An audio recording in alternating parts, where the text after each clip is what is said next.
Lesébré.com. D'abord, ce qui m'est venu, c'est l'envie de raconter l'histoire d'un clown qui voulait jouer Cyrano. L'adaptation clownesque, elle est née assez progressivement.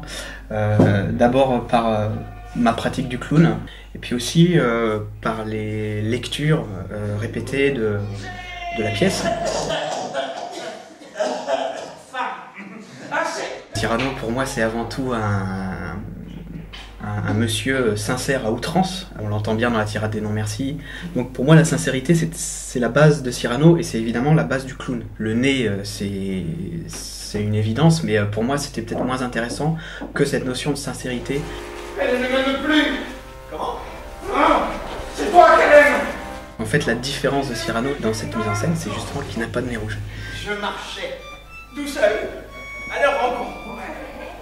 La lune dans le ciel luisait. Je pense que c'est une bonne manière, mine de rien, de faire entendre à des oreilles enfantines des alexandrins, et à un langage que vraiment ils ne parlent, qui n'est vraiment pas le leur et qui n'est plus d'actualité. Je charge.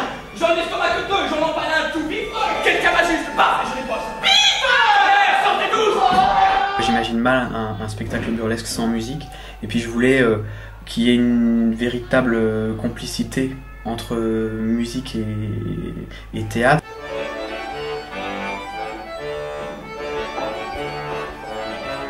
Il y a des tas de passages comme ça où la musique porte vraiment le texte, et il nous porte nous aussi en tant que comédiens. La danse est venue tout naturellement en fait dans le spectacle. Elle remplace un peu les jeux de cap et d'épée qu'on peut trouver dans Cyrano. Comme je suis heureux, monsieur, de vous connaître. Ce spectacle s'est mis en place d'une manière un peu artisanale. Il n'y a pas eu de casting à proprement parler. Moi, j'ai cherché en fait des gens qui avaient déjà fait un peu de clown, ou en tout cas qui avaient une expérience, cette expérience-là du jeu avec le corps.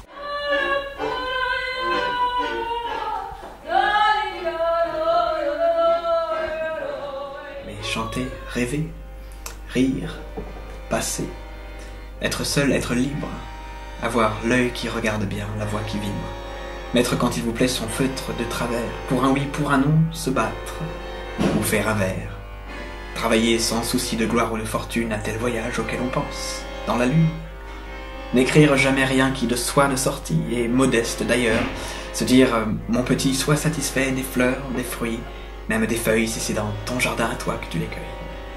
Puis, s'il advient d'un peu triompher, par hasard, ne pas être obligé d'en rien rendre à César, vis-à-vis de soi-même, en garder le mérite. Bref, dédaignant d'être le lierre parasite, lors même qu'on n'est pas le chêne ou le tilleul, ne pas monter bien haut peut-être, mais tout seul. Si vous voulez rire et pleurer, vous pouvez venir me voir.